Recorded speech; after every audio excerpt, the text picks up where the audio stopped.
Karena ada orang yang rindu ke masjid, karena di masjid itu ada yang disebut dengan Jumat Barokah. Jadi yang gara Jumat. Jadi bukan ingin beribadah di masjidnya, tapi karena ada Jumat Barokahnya. Begitu. Ada juga para bapak dan ibu, rindu ke masjid itu adalah kalau masuk ke masjid, nuansanya beda. Yaitu sampai bisa tidur di masjid. Itu beda lagi gitu.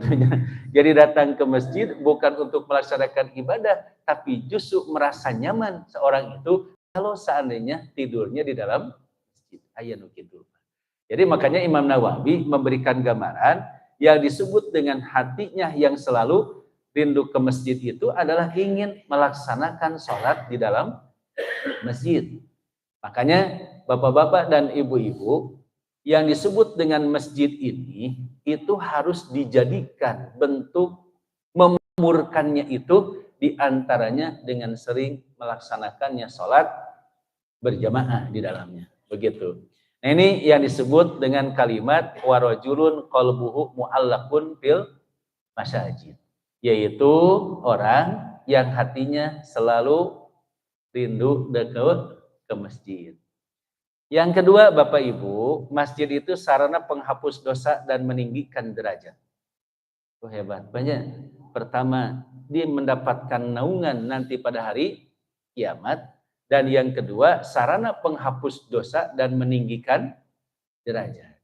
Maka Rasulullah menyatakan man tatahharu fi baiti summa masya ila baitin min buyutillah liyaqdiya faridatan min faraidillah kanat khatwatahu ihdahuma tahuttu khati'atan wal ukhra tarfa'u darajatan.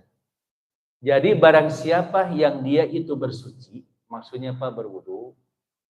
Jadi saat dia itu berwudu, summa masya ila baitin.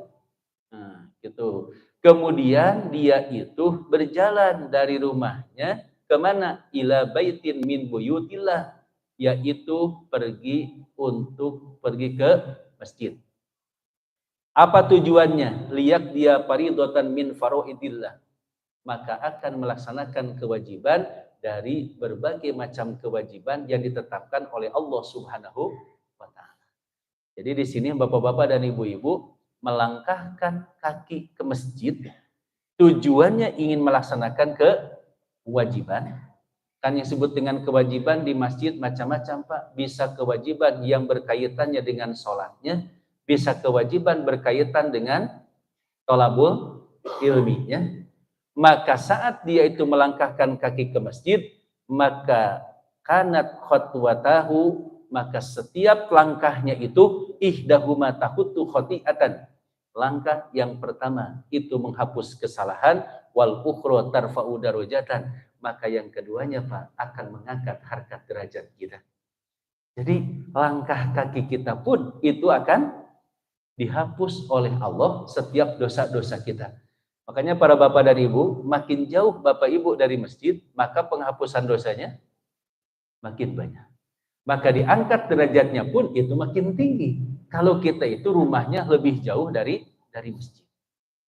Nah, jadi kalau jauh dari masjid itu harus berterima kasih, alhamdulillah jauh dari masjid begitu. Karena langkahnya akan dicatat oleh Allah menjadi penghapus dosa dan mengangkat derajat kita. Di zaman Rasulullah Pak, ada sahabat yang rumahnya jauh dari masjid. Kemudian bermusyawarah yang jauhnya itu, bahwa kita lebih baik rumah itu pindah ke sini untuk lebih dekat ke masjid. Maka perihal ini kedengarkan oleh Rasulullah SAW. Maka Rasulullah bertanya, aku mendengar kalian mengatakan begini dan begini. Betul ya Rasul. Kata Rasulullah, sudah saja kamu di rumah kamu yang sekarang ini, karena setiap langkah kamu datang ke masjid akan menjadi penghapus dosa dan diangkat harkat derajat oleh Allah. Akhirnya Pak, sahabat-sahabat ini tidak jadi rumahnya mendekati masjid. Gitu. Ada yang bertanya, kalau ke masjidnya pakai motor kumaha? Ya, kalau pakai motor melangkahkan kaki tidak Bu? Nah, jadi kalau memakai motor berarti tidak melangkahkan kaki, gitu kan Pak. Bukan ada kaitannya dengan melangkahnya, tapi yang